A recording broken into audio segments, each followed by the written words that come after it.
bagaimana Allah Ta'ala menjamin rezeki. A'udzubillahi minasyaitonirrajim. Wa ma min dabbatin fil ardi illa 'ala Allahi rizquha. Semua yang melata di atas muka bumi Allah ini dijamin rezekinya. Semua yang melata, semua yang bergerak. Setelah diteliti oleh para ulama, dabbah artinya binatang. Selalu diterjemahkan dabbah, dabbatul ardi. Binatang yang berjalan di atas muka bumi ini dijamin Allah Ta'ala rezekinya. Kenapa disebutkan binatang? Kenapa tidak disebut wa ma min insanin, wa ma min nasin? Tidak ada manusia yang tidak dijamin rezekinya. Digunakan kata yang paling rendah, paling hina, paling kotor, binatang. Kalau binatang saja dijamin rezekinya, apalagi yang mulia.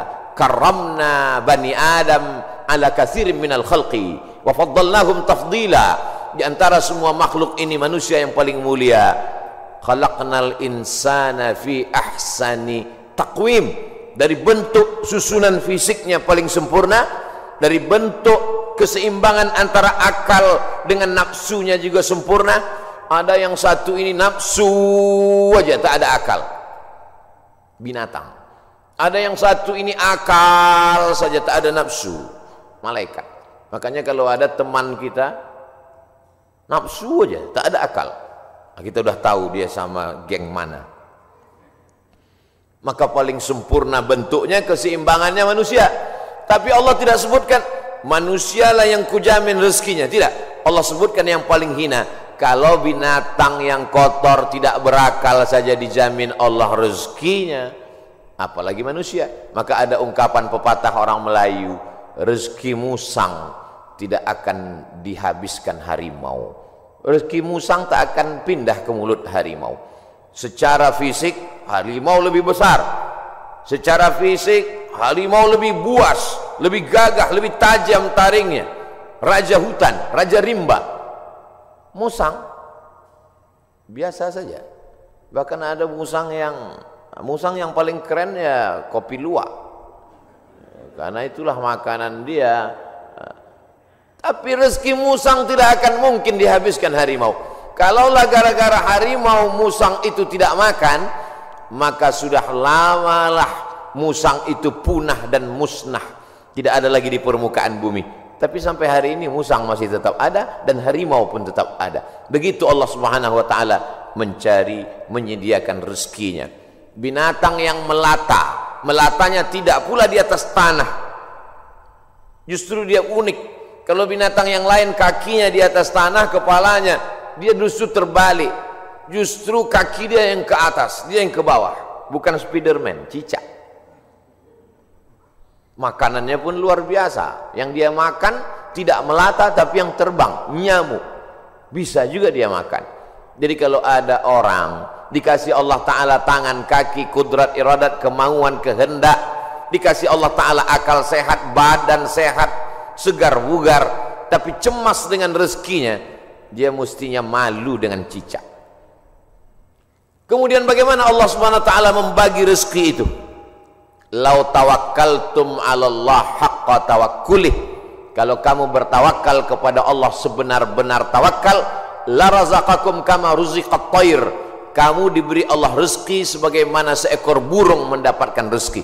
Bagaimana seekor burung mendapatkan rezeki? Taghdu khimasan wa taruhu bitanan.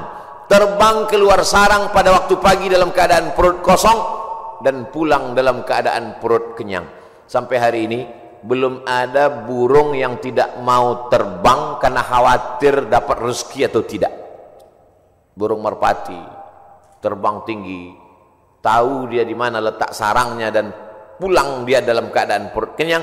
Padahal yang diberikan Allah kepada dia cuma dua, paruh dengan cakar kakinya. Dengan dua itu bisa dia makan. Uniknya burung-burung ini adalah makanannya berada di dalam air, dia di atas udara, lalu kemudian dia hanya sebentar saja memantau, masuk dia ke dalam dan bisa diangkat kembali. Kalau tidak percaya pada isi ceramah saya ini, sering-sering nonton film yang isinya binatang aja, tentang flora dan fauna, tentang hewan, tentang burung. Aneh dan uniknya yang menyuruh kita untuk mempelajari binatang hewan ini adalah Allah Subhanahu wa taala. Tapi yang mempertontonkan kita, kameramennya sampai berbulan-bulan di dalam hutan untuk menampilkan, hanya memperlihatkan seekor burung bisa menangkap seekor ikan, untuk memperlihatkan bagaimana Allah membagi rezeki kepada kita. Sesungguhnya di balik konten yang luar biasa ada kameramen yang sangat tersiksa. Jadi besar sekali jasa kameramen. Jadi nanti kalau beberapa hari ini akan keluar gambar Abdul Somad ceramah di Masjid Sunda Kelapa sedang begini-begini, itu kameramennya luar biasa. Ini kameramen insyaallah masuk surga sama kamera-kameranya sekalian. Saudara yang dimuliakan, cuman kameramen kalau bisa matanya harus seimbang. Jadi jangan selamanya begini. Jadi sekali-sekali begini, sekali-sekali. Saya khawatir nanti setelah tua matanya begini. Selalu ada keseimbangan. Saudara yang dimuliakan Allah SWT, kamera itu pun juga adalah rezeki. Kenapa? Yuntafa'u bihi. Kapan kamera menjadi rezeki? Ketika dia bermanfaat. Kalau kamera hanya untuk mengambil gambar orang yang membuka aurat, maka itu bukan kamera rezeki, itu namanya kamera Sony. Itu namanya kamera laknat. Itu namanya kamera yang mendatangkan, bukan pada mereknya, bukan pada kameramennya, tapi apakah dia mendatangkan manfaat atau tidak. Begitu Allah SWT memberikan rezeki. Suatu ketika ada salah seorang dari wali-wali Allah, setelah mendengar ceramah Ustadz bagaimana perjalanan Ustadz berdakwah, bagaimana perjuangan Ustadz, saya menganggap Ustadz salah seorang dari wali-wali Allah. Kata jamaah, mendengar itu saya, ente kok tahu? Saya ini wali murid. Kaedah kewalian, la ya'riful wali illal wali. Yang tahu bahwa itu wali adalah wali juga. Jadi kalau ada orang mengatakan, menurut saya Kiai Anu itu wali, berarti dia wali. Lalu siapa yang tahu bahwa dia wali? Kamu mengatakan Kiai itu wali? Iya. Terus yang ngangkat kamu jadi wali siapa? Saya sendiri, kata dia. Ini namanya buceri, bule ngecat rambut sendiri. Karena dia klaim saja ada seorang wali Allah. Seorang wali Allah ini berjalan, dalam perjalanan panjangnya dia melihat ada seorang wali Allah juga yang duduk di gurun pasir hanya berzikir. Lalu wali yang berjalan bertanya kepada wali yang duduk, kamu kenapa duduk dari tadi tidak cari rezeki? Kata wali yang duduk, apa kau tidak tahu firman Allah, wa ma min dabbatin fil ardi illa 'ala Allahi rizquha. Semua makhluk yang melata di atas muka bumi Allah, rezekinya sudah dijamin Allah. Percaya kau pada ayat ini? Percaya, aku wali Allah. Kalau percaya kepada ayat bahwa rezeki dijamin Allah, untuk apa lagi kita cari rezeki? Kalau kau tidak percaya bahwa rezeki dijamin Allah, lihatlah di atas pohon kurma itu ada seekor burung. Sejak telurnya menetas, sayapnya patah, dia tidak bisa terbang, tapi dia tetap menjadi burung yang besar di atas pohon kurma. Kenapa? Kita lihat nanti. Tak lama terlihat datang burung lain membawakan makanan. Datang burung membawakan cacing, datang burung membawakan ikan. Naik ke atas pohon kurma yang di atasnya ada seekor burung yang patah sayap. Begitulah kalau Allah berkehendak, rezekinya dijamin Allah, dia tidak perlu terbang. Datang burung lain membawakan. Burung yang datang ini bukan ojek online. Burung lain datang membawakan tanpa perintah manusia. Allah memerintahkan hatinya. Oh, begitu. Iya. Lalu apa kata wali Allah yang berdiri kepada wali Allah yang duduk? Kenapa kau tidak amalkan sunnah al-yadul ulya khairum minal yadis sufla? Kenapa engkau tidak memilih menjadi burung yang mendatangkan cacing dan ikan? Kenapa justru memilih menjadi burung yang duduk menunggu makanan datang? Mendengar itu wali Allah yang duduk itu tegak berdiri dan dia mengatakan, kalau begitu aku lebih memilih ingin menjadi burung yang membawakan makanan, karena mengikut sunnah Rasulullah SAW. al-yadul ulya khairun minal yadis sufla, tangan di atas yang memberi lebih mulia daripada yang menerima. Artinya apa?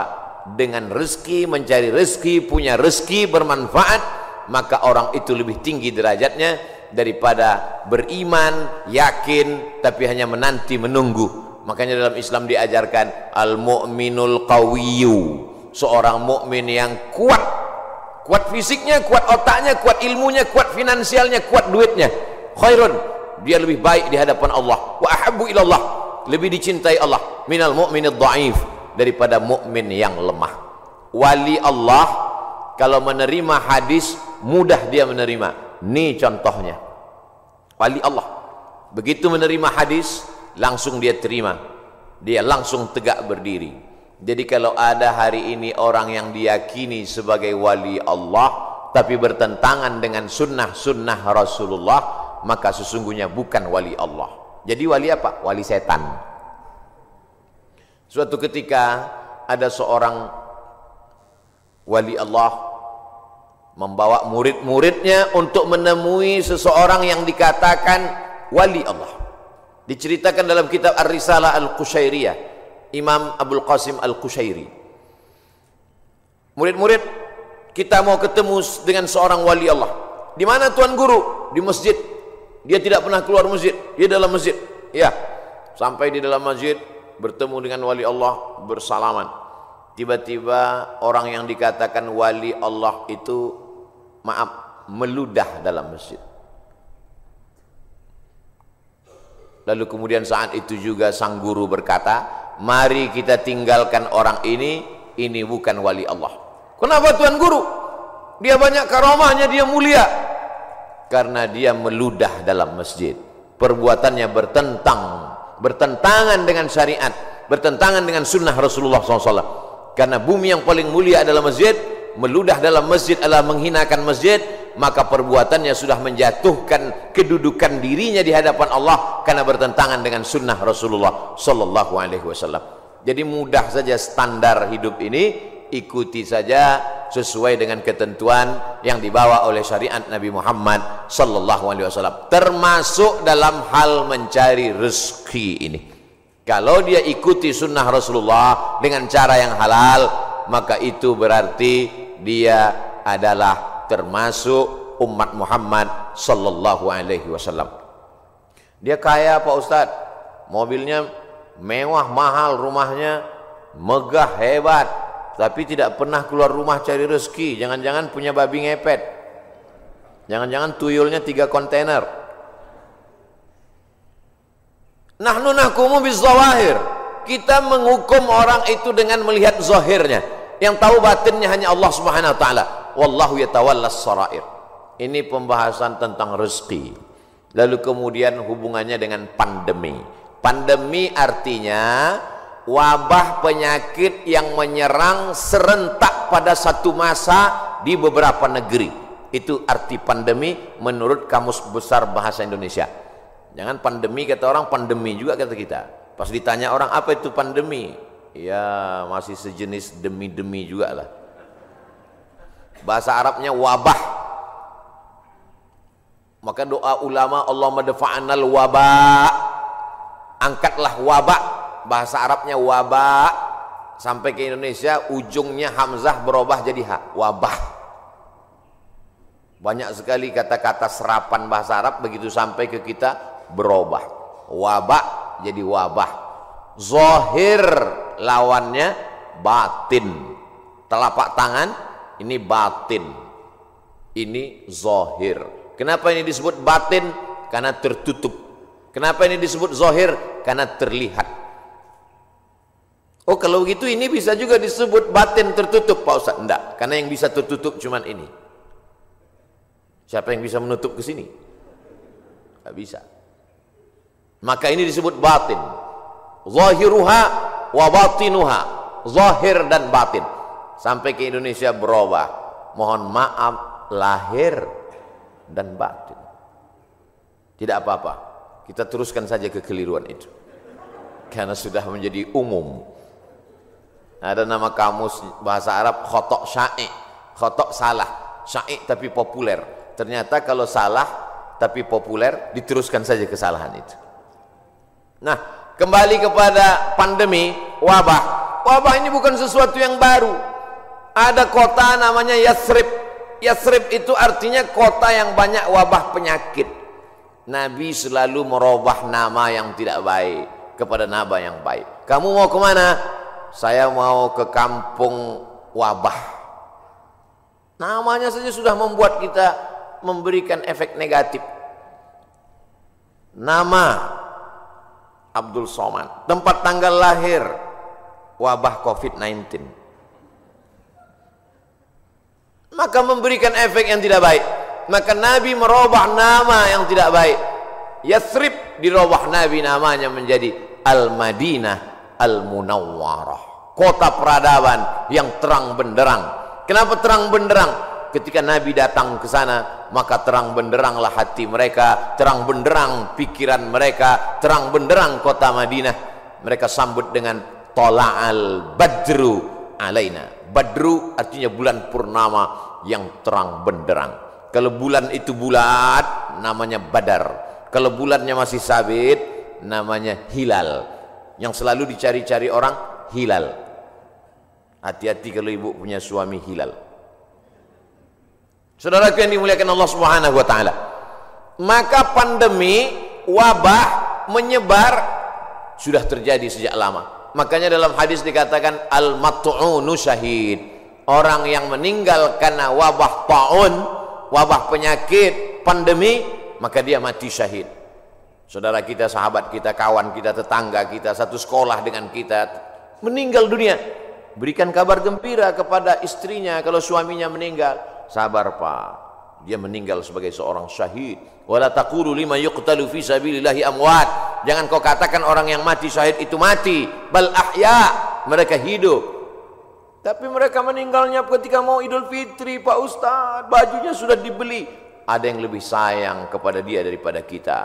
Kita tidak tahu entah apa amal dia sehingga Allah memilih dia untuk berhari raya bersama para malaikat, bersama Allah Subhanahu wa taala. Maka mendengar cerita kita itu lapang dadanya. Kata-kata kita mestilah menjadi setawar sedingin, menawarkan hati yang luka, mendinginkan hati yang panas dari ucapan kata-kata yang menyejukkan.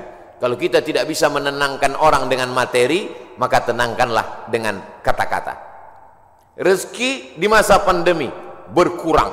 Berapa banyak pegawai, pekerja perusahaan yang di PHK, dirumahkan, kolaps perusahaan, bisnis. Bahkan ada seorang bisnismen yang cerita ke saya, Ustaz Somad, semua bisnis buatan manusia hancur roboh diterjang badai pandemi COVID-19. Yang bisa bertahan adalah yang buatan Allah Subhanahu wa taala. Tanaman kelapa sawit, harga karet, kelapa bertahan. Bisnis yang diciptakan, dibuat manusia, dikreasikan manusia, tumbang Pak Ustaz. Tapi orang beriman tidak pernah berputus asa. Kenapa? Karena dia melihat, memandang itu sebagai hakikat yang datang dari Allah Subhanahu wa taala. Dia berpikir cerdas. Dulu ketika rezeki saya lancar, bisnis saya sampai tidak sempat ke masjid Ustaz, sampai tidak sempat ikut pengajian. Alhamdulillah, dengan adanya pandemi ini kami masih bisa menyekolahkan anak, masih bisa makan, mungkin rezeki berkurang, tapi saya lebih sering ngaji Pak Ustaz. Oh, jadi kamu sering pengajian? Iya, tapi wajah kamu nggak pernah terlihat. Saya pakai masker Pak Ustaz. Kamu sering ikut kajian saya? Ikut Pak Ustaz, tapi saya nggak pernah ngelihat kamu. Saya jamaah online Pak Ustaz. Insya Allah yang ikut pengajian online, surganya tetap offline. Jadi jangan khawatir. Ini ada juga ustaz-ustaz yang menakut-nakuti jamaah, yang selama ini hanya online saja, surganya pun online. Untung jamaahnya kurang cerdas.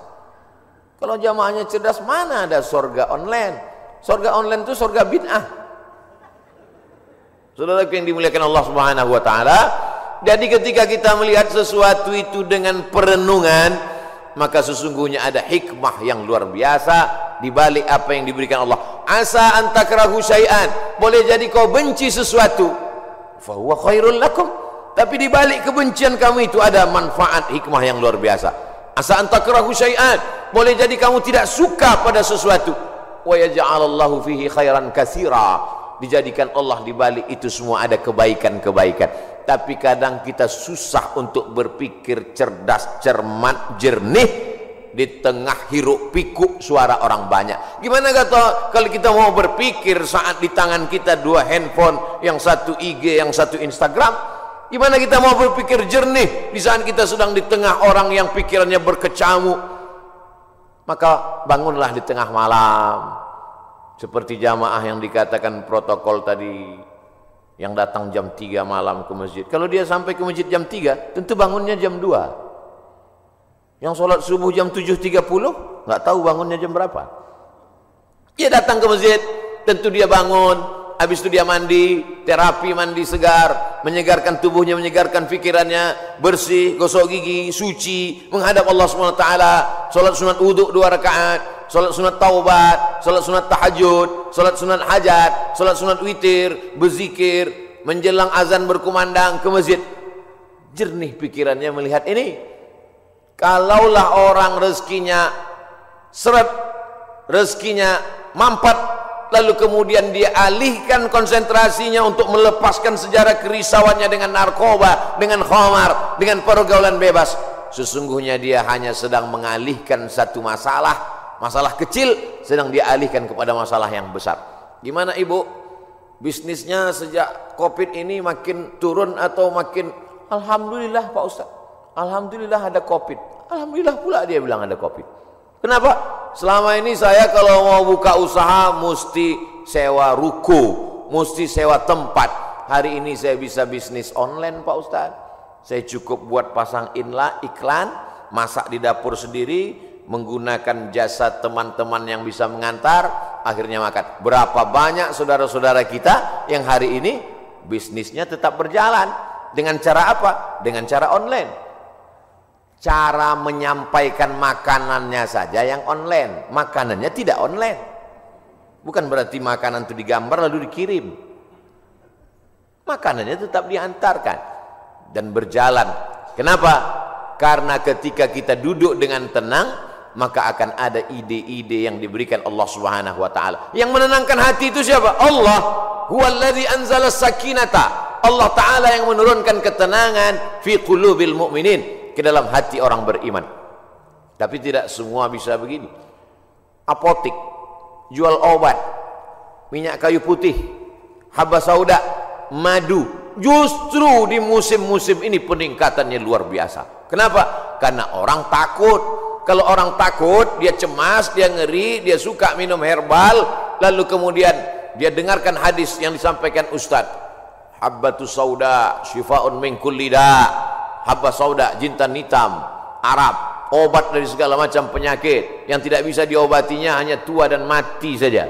Yang lain daripada itu bisa diobatinya. Alaikum bisyifa'aini, hendaklah kamu berobat dengan 2 penyembuh, al-asal, madu, wal Qur'an. Wa nunazzilu minal Qur'ani ma huwa syifa'. Kami turun Al-Qur'an itu sebagai obat, sebagai penyembuh, sebagai penawar. Maka diamalkan mereka ruqyah, habba sauda, herbal, madu, jintan, kostul hindi, maka luar biasa. Tapi saya tidak bisa berpindah dari bisnis ini ke sini Pak Ustaz. Loh, yang mengatakan engkau tidak bisa bisnis dari pakaian ke herbal itu siapa? Kita sendirilah yang mengkerangkeng pemikiran kita. Kita yang membuat aturan, kita yang membuat diri kita terjebak. Saya sudah usaha pakaian, maka saya tidak bisa berpindah ke usaha lain. Yang membuat kaedah itu diri dia sendiri, dia sendiri membuat kerangkeng, dia sendiri yang berada di dalam, dia sendiri yang menguncinya. Itu sama seperti orang yang membuat kerangkeng besi, dia masuk ke dalam, dia kunci dari dalam, dia buang kuncinya keluar. Dia mengkerangkeng dirinya. Kamu bisa berpindah dari dagangan pakaian ke jualan herbal, berpindah dari berdagang bisnis ini beralih ke sini. Itu adalah pilihan yang ada pada diri kita sendiri.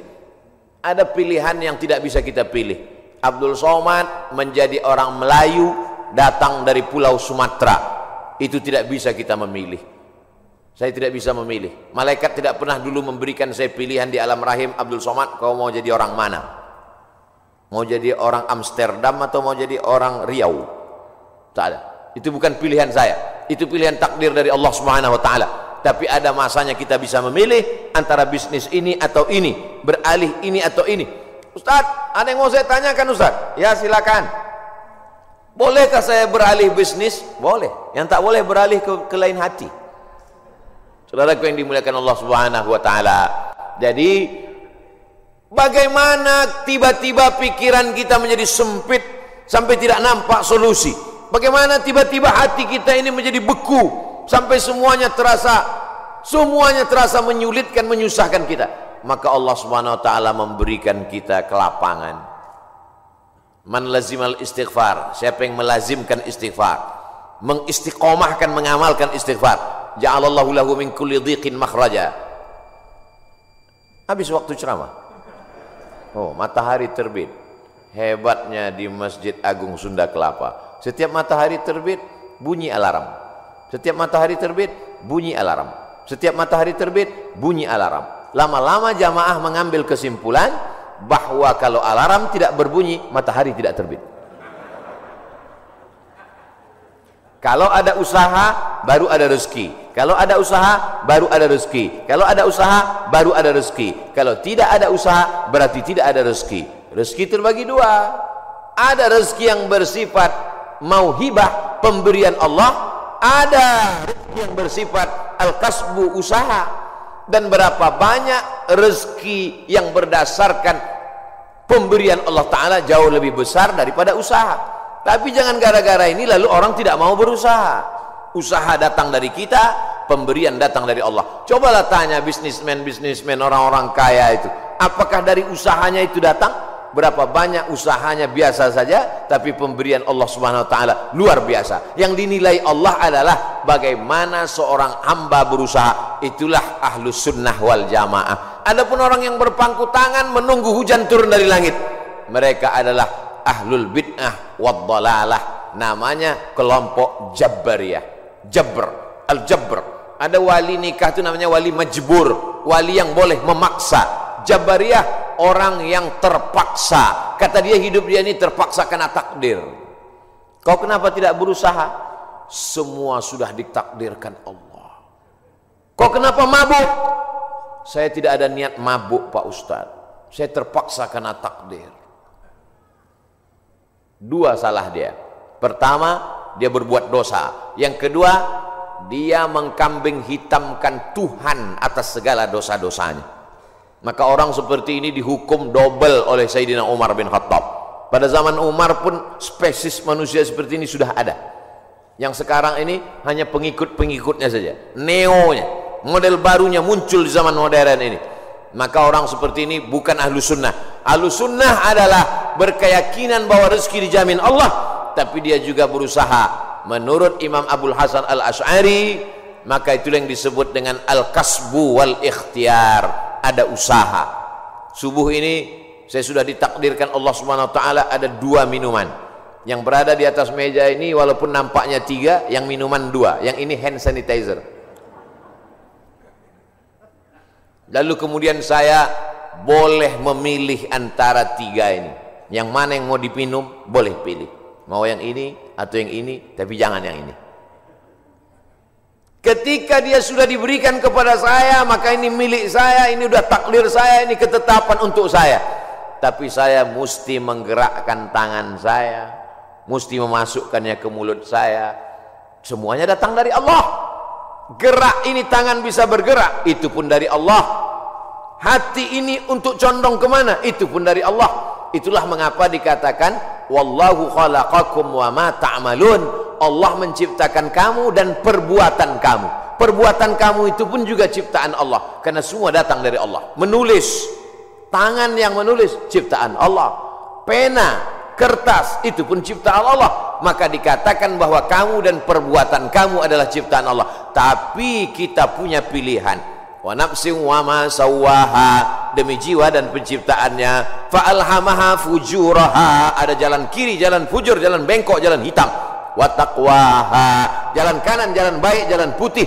maka kita tinggal memilih. Ketika pilihan kita benar, kita dapat surga. Walladzina amanu wa 'amilus solihati ulaika ashabul jannah walladzina kafaru wa kadzdzabu biayatina ulaika ashabun nar. Jangan dengan penuh kesadaran sendiri menabungnya di bank konvensional haram, duitnya duit riba, dimakan dengan penuh kesadaran.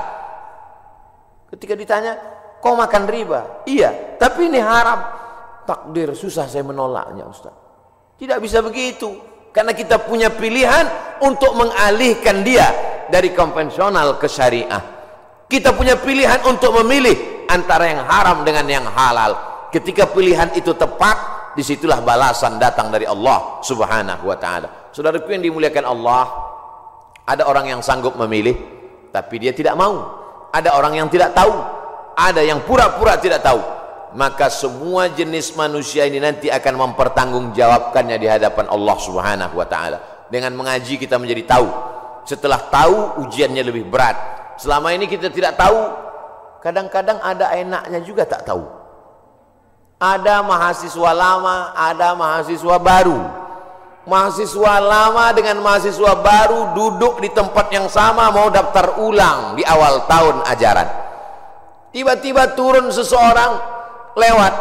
Mahasiswa lama lari pontang-panting, mahasiswa baru nyantai sambil duduk merokok, ngelihat cuek aja. Memangnya yang lewat itu siapa? Rektor. Kenapa mahasiswa lama lari pontang-panting? Dia kenal, dia tahu. Kenapa mahasiswa baru cuek saja seperti tak ada masalah? Karena tidak tahu. Makanya banyak orang sekarang tidak mau tahu dengan agama. Kenapa? Karena kalau saya tahu nanti jadi takut. Padahal takut itulah yang dipesankan oleh khotib di atas mimbar. Takutlah kepada Allah. Itulah yang kita tanamkan selama Ramadan 30 hari. 30 malam, malamnya qiyam, siangnya siam. Akhir daripada target puasa itu adalah la'allakum tattaqun, takut. Salat, tegak, ruku, sujud, subuh, zuhur, asar, maghrib, isya, tahajud, witir, doa, qabliyah, ba'diyah. Apa yang ingin dicapai? Inna salata tanha 'anil fahsya wal munkar. Kajian subuh, kajian kita ini, apa target visi misi dari kajian ini? Kajian ini supaya takut kepada Allah, jangan sampai makan haram, jangan gara-gara pandemi ini lalu kita kemudian berubah keyakinan. Makanya pesan Nabi, qul amantu billah, berilah aku pesan ya Rasulullah. Kalau sudah aku terima pesan yang singkat padat ini, aku tidak akan bertanya lagi kepada siapapun. Katanya, amantu billah, katakan aku beriman kepada Allah. Tsumma istaqim, istiqamah. Istiqamah. Sebelum pandemi istiqamah, berusaha dengan rezeki yang halal. Setelah pandemi pun juga istiqamah. Mudah-mudahan kajian ini membuat kita tetap istiqamah, tetap kuat iman dan Islam. Kita sampaikan kepada sahabat jamaah semuanya bagaimana menghadapi pandemi tetap dengan rezeki yang halal. Mudah-mudahan kita selalu dalam ridho Allah Subhanahu wa ta'ala. Lebih kurang 60 menit, kurang-kurang sedikit mohon dimaafkan. Saudaraku yang dimuliakan Allah Subhanahu wa ta'ala, itu yang dapat saya sampaikan pada subuh kali ini. Aqulu qauli hadza astaghfirullah li wa lakum. Selanjutnya saya kembalikan ke protokol. Wassalamualaikum warahmatullahi wabarakatuh.